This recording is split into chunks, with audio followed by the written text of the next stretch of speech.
The President of the United States, Donald Trump, has once again expressed anger at the military alliance NATO for refusing to send military support to secure the Strait of Hormuz.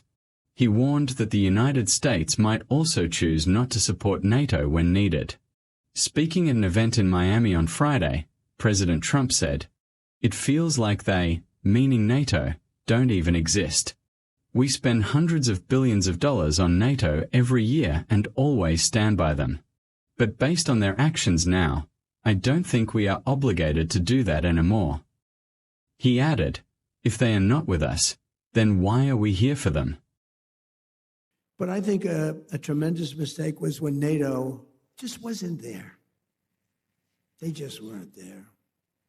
It's going to make a lot of money for the United States because we spend hundreds of billions of dollars a year on NATO, hundreds protecting them.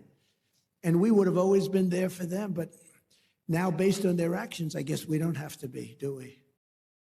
While speaking to journalists upon his arrival in Miami, President Trump was asked about the latest situation with Iran.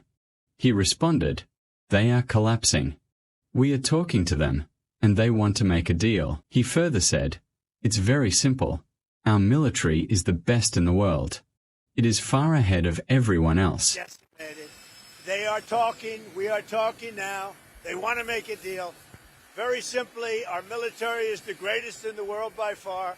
Iran is being decimated. Thank you. Meanwhile, President Trump's special envoy, Steve Witkoff, said that the United States is hopeful about meetings with Iran taking place this week.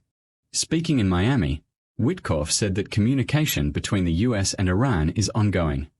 Deal on the table that the Iranians have had for a bit of time. We expect an answer from them. And it would solve it all. It would solve the enrichment question, which is we can't have enrichment there today. He added, "We believe meetings will happen this week, and we are quite optimistic about it." He also noted, "Ships are passing through, which is a positive sign." Continuing his remarks, Witkoff said that President Trump is seeking a peace deal.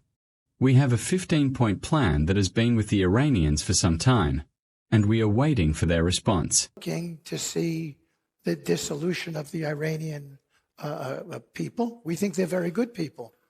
We want them to thrive and survive, and the country to join the League of Nations and to be prosperous and do a lot of business. On the other hand, sources say that another U.S. aircraft carrier, the USS George H.W. Bush, has been deployed toward the Middle East. This carrier can carry more than 80 aircraft and will be assigned to the U.S. Central Command in the region. U.S. officials told CBS News that the carrier and its strike group completed pre-deployment training earlier this month and could now take part in U.S. operations related to Iran. Earlier, two guided missile destroyers, the USS Donald Cook and the USS Mason, were also deployed this week for potential involvement in operations concerning Iran. Another guided missile destroyer, the USS Ross, has also departed from the United States, although its destination has not been disclosed.